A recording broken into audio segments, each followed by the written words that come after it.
The story begins at a seemingly normal school with several students walking through the courtyard. Inside the school, we arrive at the cafeteria where many students are enjoying their lunch. A boy is sleeping at a table until his chubby friend arrives with food and calls him Gavin Clark. His friend tries to wake him up and says he brought food so he could eat. The friend thinks the guy is tired because he was up late talking to Senior Scott. Waking up confused, the young man wonders where he is and notices a very good smell in the air. He looks at the tray and sees a full meal with rice and chicken, looking surprised. Suddenly, the guy jumps up and yells for everyone to hear that this is real food. The boy now stares at the plates, drooling with hunger, and his friend is startled by his reaction. Without a second thought, he starts devouring the food on the table like a wild animal. The chubby friend asks him to take it easy, or else he'll end up choking. He then gets mad because he realizes the protagonist is eating his own food. After eating everything, the guy appears with a full belly and says he's finally back.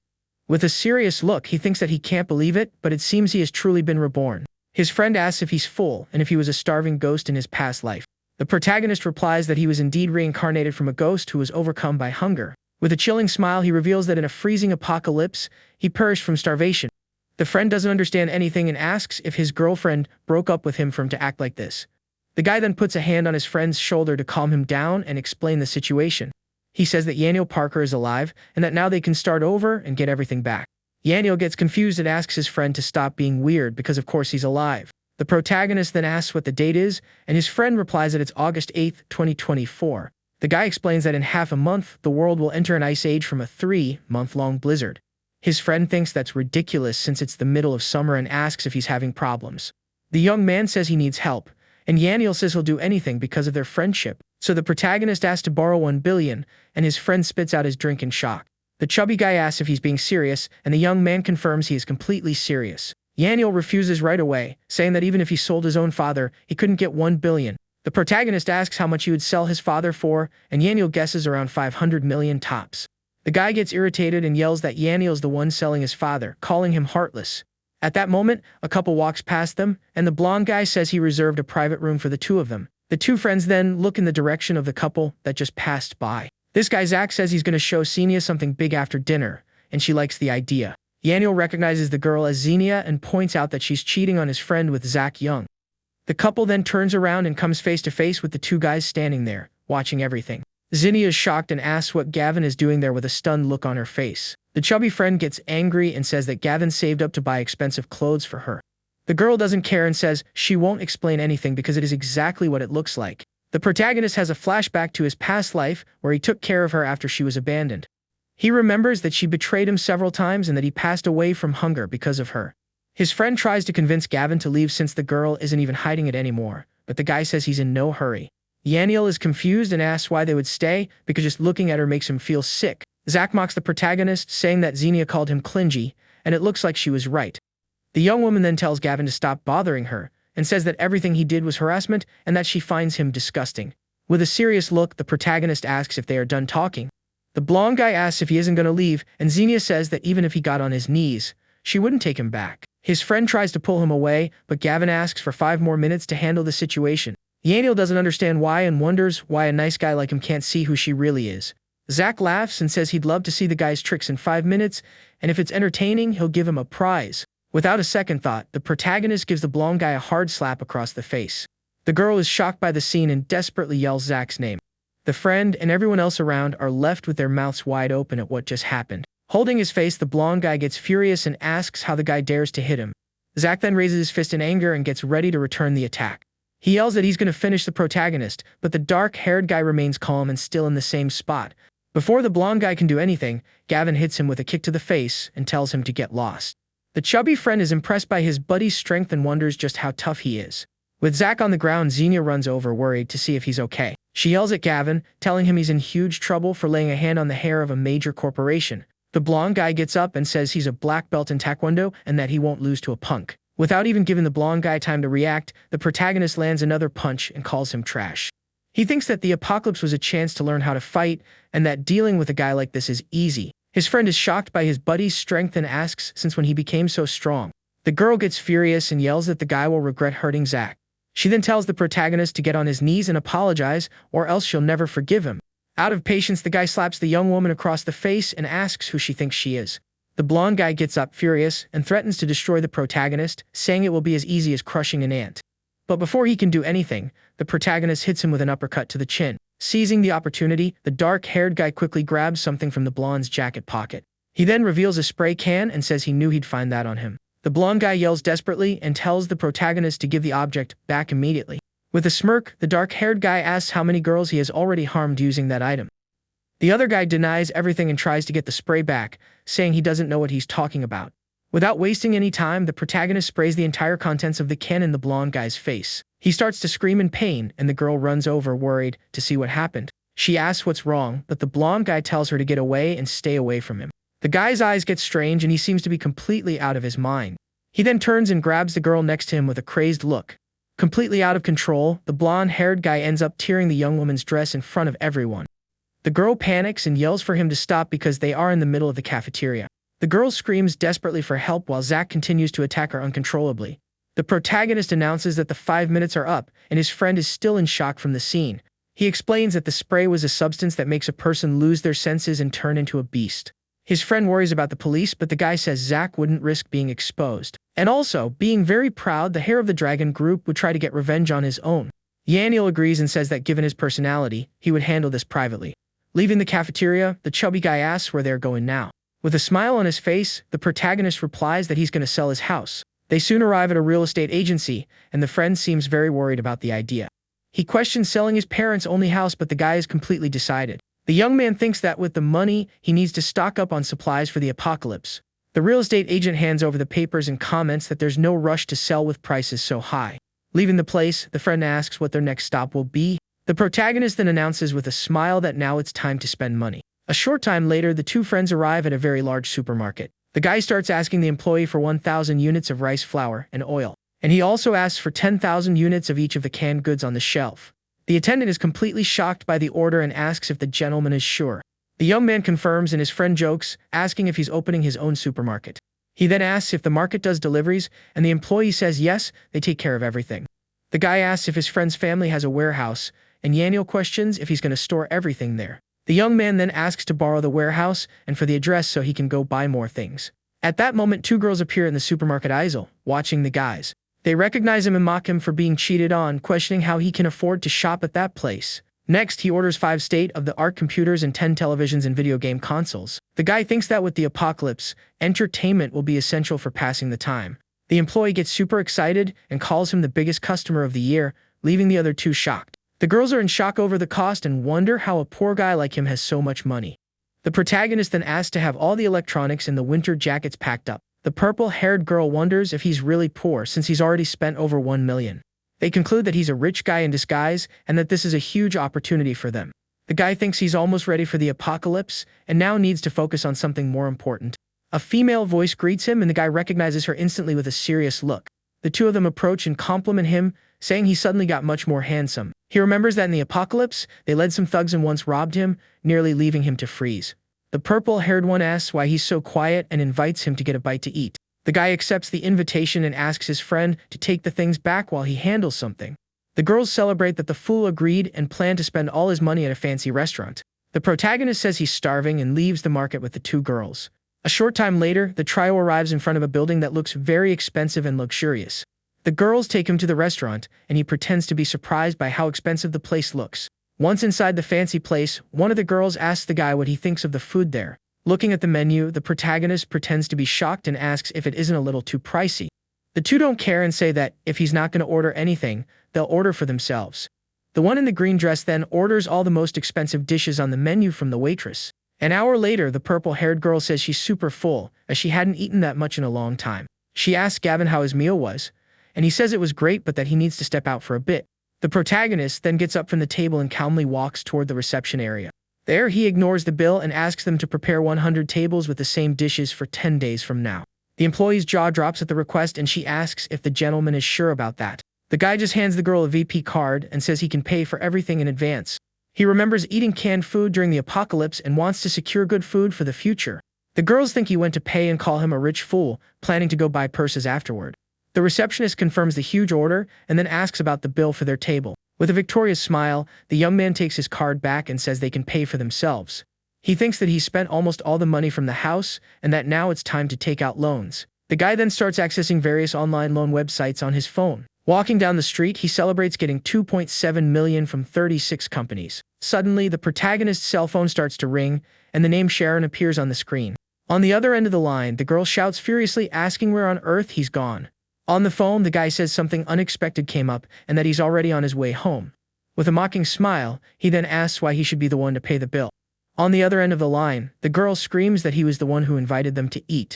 The young man retorts that he never invited them, and that they were the ones who dragged him there. The purple-haired one gets furious and asks if he expects them to pay for that expensive food. He scoffs at them and asks why they're complaining about the price if they insisted on ordering the priciest dishes. A man in the restaurant calls them a disgrace and says Gavin is a loser who can't pay. She then asks the receptionist if it's true that he ordered 100 tables, and the girl confirms it. Desperate, the girl begs Gavin to come back and pay the bill since he has so much money. The guy hangs up the phone and says he's not paying for two spoiled brats like them. The girls panic because they don't have any money, and the manager informs them they don't do tabs. Angrily, the girl decides to call some guy named Hunter to teach the protagonist a lesson. Meanwhile, the young man arrives in front of a lottery store with a plan in mind. He remembers winning the lottery in his past life, and that now he can win much more. Using his memory from the past, the guy fills out the ticket with the numbers he knows will win. Holding the ticket, he says that now he just has to wait 2 days for the results. The protagonist then returns to the warehouse and finds his friend Yahello on the floor. The chubby guy complains that he was left behind, but his friend promises to take him out to have some fun. Inside the warehouse filled with boxes, his friend asks what the point of spending so much is.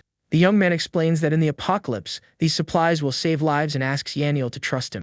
His buddy says that if the guy didn't seem so normal, he'd think his friend had gone crazy. The protagonist smiles and says there's no rush because in a few days, the chubby guy will believe him. Suddenly, some strange guys show up, and one of them asks if he's the guy named Gavin Clark. The young man confirms his identity and asks if they're goons for a man named Hunter. A bald guy with a bat accuses him of messing with Hunter's woman and calls him bold. The chubby friend gets scared and threatens to call the police as the thugs surround them. The bald guy scoffs and dares him to call to see who gets there first, the police or him. The protagonist then steps in and tells his friend that he doesn't need to call the authorities. The thugs laugh at the young man's attitude and call him a coward for not wanting to involve the police. The chubby friend tries to negotiate and says his father is the head of a major construction company. The bald guy recognizes the name and says he won't touch him, but that their target is Gavin. Desperate, his buddy yells for the protagonist to run while he tries to hold the guy's back. A blonde guy shoves the chubby friend, and the bald guy prepares to attack the young man with a baseball bat. Terrified, the chubby friend screams Gavin's name desperately as he watches the scene. The protagonist stops the bat with one hand and says the attack was slow and that the guy has never trained. Next, he lands a powerful kick in the bald guy's stomach, making the man drop the bat. The big guy spits out a bit of blood and asks how the little brat dared to do that. The young man picks the bat up off the floor and lands a solid hit right in the goon's face. The hit is so strong that the bat smacks right into the bald guy's mouth, leaving him in shock. The other goons get scared and say the kid is ruthless because he completely took out the bald guy. With the bat on his shoulder, the protagonist smiles and challenges all the others to come at him together. Pointing at the goons, he stares them down with a look full of confidence and determination. The blonde guy then yells for his buddies to go all out and finish the kid. With swift and precise movements, the young man takes down all the thugs and seems to be having fun. The chubby friend is shocked and wonders if that's still the same Gavin he knew. With everyone on the floor, the guy asks if that was enough, and the goons surrender on the spot.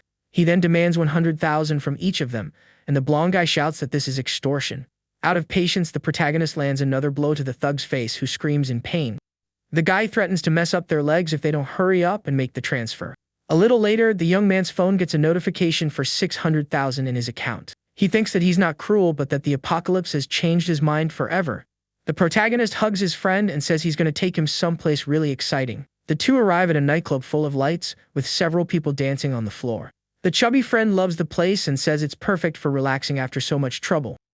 The guy goes to the bar and tells the girl he's looking for the boss for a delivery. Suddenly, the two friends are walking down a hallway lined with several security guards in suits. Yahello is terrified and the protagonist asks if the situation is exciting or not. The chubby guy says his heart is racing and that this is the wrong kind of excitement. The security guards start shouting that Mr. Lowe has arrived, making his friend even more tense. They then stand in front of a man with his back turned, who has long purple hair. The man turns around, revealing himself to be an old man who asks if they are there for a delivery. The protagonist says it's the first time they've met and that he came after hearing about the delivery. Mr. Lowe then questions where the goods are, since the two of them are empty-handed. With a smile, the guy says that they are the goods, and the old man finds the situation amusing. But suddenly, the boss gets serious and orders his armed security guards to detain the two young men. The chubby friend panics and tries to use his father's name to get out of the mess. He asks what kind of goods they're delivering, and the young man explains that it's their organs. Yahello gets even more desperate and shouts, how does his friend expect him not to panic? The young man then challenges the boss and asks if the famous Mr. Low doesn't dare to buy. He then makes an offer, saying that for 10 million, all his organs belong to the old man. The boss makes a counteroffer and offers 5 million, saying the market price is low. The guy accepts and asks for the money first, promising to deliver the body in 3 days, and the old man agrees. Mr. Low then orders one of his goons to bring the contracts for the two to sign. The protagonist asks why there's only one contract and requests another for his friend, who immediately refuses. Ignoring the protests, the young man tells the security guard not to listen to him because he is indeed selling. The security guard then forces the chubby guy to sign the contract at gunpoint. Leaving the place, his buddy yells at his friend, calling him inhuman for selling him out. The guy tells him not to worry, but the chubby friend says Low is a dangerous gang leader. With a serious look, the young man reveals that in 3 days, that Low guy will be gone. His friend doesn't believe it, but the protagonist says he's going to make him believe in the apocalypse. In front of a large mansion, a realtor asks if the guy is sure he only wants to rent that one house. He confirms with absolute certainty and tells the woman he's not interested in any of the others. The chubby friend doesn't understand anything and asks why they're suddenly renting a mansion. The protagonist remembers that in his past life, that mansion was the safest place during the apocalypse. He then decides that since he passed away there in his past life, his new life will begin in that very same place. The realtor warns that the owner doesn't want to rent, but the guy offers double the rental price. Even so, she says it's not a matter of money, and he raises the offer to 5 times the price. With a smile, the young man offers 10 times the rent and says he can pay the first month right now. Excited, the woman guarantees she'll get the house for him, even if she has to beg the owner. He then says he has one condition: he wants to completely renovate the house before moving in. Suddenly, an older woman appears, telling Xenia to seize the opportunity with Zach. The chubby friend is surprised to see the girl there and wonders what she's doing. The guy explains that it's simple and that this Zach young guy has a mansion in that community. Xenia gets an expression of anger and contempt upon seeing her ex-boyfriend standing there. She yells at him and accuses him of stalking her again after what happened last time. The girl's mother butts in and says her daughter would never be interested in a poor, futureless student. The protagonist gets annoyed and asks if the two of them are idiots and who would be stalking them. With a mocking smile, he says they can condemn him all they want, but renting a house has nothing to do with them. Xenia scoffs at the guy and doubts he has the money to pay the $20,000 a month rent. At that moment, the realtor returns and announces that everything is settled and the rent is $25,000. Xenia's mother is shocked and can't believe the poor guy actually rented the mansion. The girl mocks him and says it's useless for him to try so hard to be near her because she doesn't want him. The protagonist and his friend think the girl is completely crazy and delusional for thinking that. Her mother says the rent is low and that this doesn't qualify him to chase after her daughter. The realtor reminds them that the offer was for 10 times the price, and the guy agrees to pay right away. Mother and daughter are speechless and doubt he has $250,000 to pay. Unfazed, the young man makes the transfer on the spot and shows the receipt on his phone. The realtor hands over the keys and says the house is his to renovate as he wishes. The mother wonders if the guy is from a rich family, and Xenia says it's impossible and she'll investigate. Walking down the street, the protagonist asks if his friend knows the head of the biggest renovation company in the city. He asks his friend to set up a meeting, and the chubby guy questions the plan to renovate the mansion. The guy tells him not to ask questions and just set up the meeting because he'll understand everything tonight. His friend manages to get the meeting for the same day because the boss postponed everything to meet him. The protagonist thanks him and says he'll send a truck of instant noodles as a gift. With a smile, he tells his friend not to worry because his father will love the gift soon enough. They arrive at the renovation company, and an employee asks them to wait for the CEO. Xenia and her mother are also there, and the older woman tells her daughter to secure a good renovation. The two friends enter the waiting room, and the receptionist asks if they have an appointment. The girl gets furious upon seeing them and accuses him of following her to the renovation company. The protagonist loses his patience and wonders why he keeps running into these two idiots. Xenia makes fun of the protagonist's friend and says it's foolish to renovate a place that isn't his. The guy introduces himself to the receptionist and says he has a meeting scheduled for that time. The mother and daughter doubt he's there for a renovation and think he's just showing off. A heavy-set man in a suit arrives and asks the employee where the person he has a meeting with is. The receptionist points toward the group and says the person is right there, waiting. Xenia's mother gets all excited seeing Mr. Zhao and praises Zach's influence. She then turns to the protagonist and rubs the difference in their status in his face. The red-haired girl approaches and greets the man with a smile on her face. Mr. Zhao is confused and asks if she has a meeting scheduled him at that moment. Xenia quickly says yes, and that she is the person who is there for the meeting. The man asks if her name is Gavin Clark, and the girl says no and that her name is Xenia. Out of patience, Mr. Zhao shoves her aside and tells her not to get in his way. The protagonist then approaches and formally introduces himself as Gavin Clark to the man. The company head is surprised by the guy's youth and invites him to talk in more detail. Xenia's mother doesn't understand anything, and her daughter says it must be a connection through Yaniel's rich family.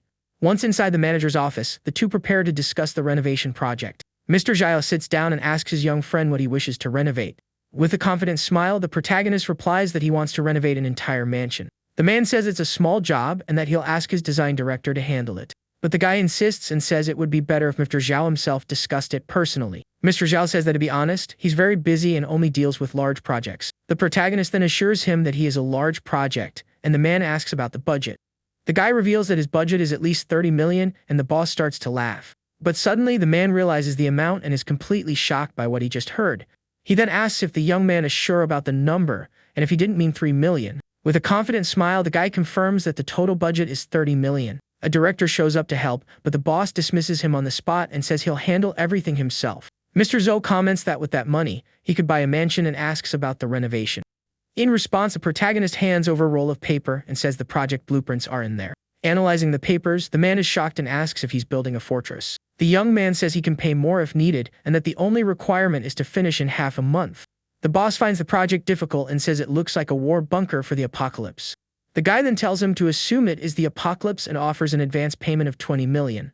With a determined look, the man accepts the job and promises to mobilize all the company's resources. Leaving the place, the chubby friend freaks out and says it's crazy to spend 35 million on a rented house. The protagonist warns that the money will soon be worthless, and his friend asks where the cash came from. He then reveals that he took out 10 million in loans, and Yaniel says the apocalypse better be real. Outside, Xenia taunts him and asks how much he spent trying to get her attention. Already out of patience, the guy tells her to mind her own business and says it's none of her concern. The girl's mother brags that her daughter spent 1 million and says that's real power. The chubby friend chimes in and says 1 million is nothing because Gavin spent 35. Xenia starts laughing and says she'd believe it if it were 500,000, but not 35 million. The protagonist then challenges her, asking if she'd call him daddy if he really spent that much. The girl says she's already investigated and knows he got 3 million at most from his house. Her mother joins in on the joke and says she'll call him daddy if he really spent all that. An employee appears and hands over the contract that the guy forgot to grab when he left. The older woman snatches the paper and says she's going to expose his lie in front of everyone there. But upon reading the document, her expression changes completely and her jaw drops. Her daughter asks what's wrong, and the mother is speechless when she sees the amount written on the paper. With a look of panic, the woman reveals that the amount on the contract really is 35 million. Desperately, she yells that the contract is fake because it's impossible for him to have that much money. The employee defends the company and says the contract was signed by the boss and is not fake. The protagonist approaches the woman and calls her out on her promise to call him daddy. Without hesitating, he slaps the woman across the face, sending her flying to the side. The chubby friend celebrates the scene, and the guy says it's time for them to leave. Xenia screams furiously and swears she'll never forgive him for humiliating her mother like that. By nightfall, the two friends return to the mansion they had just rented that day. The chubby guy doesn't understand anything and asks why they're back at that place. The protagonist smiles and says that now he's going to make him believe the apocalypse is coming. His friend thinks the guy is acting weird and that either he's gone crazy or the apocalypse is real.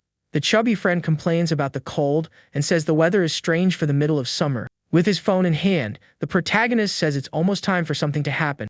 Suddenly, a shooting star crosses the sky, and the guy says that it has finally arrived. His buddy doesn't understand and asks what's so special about a simple shooting star.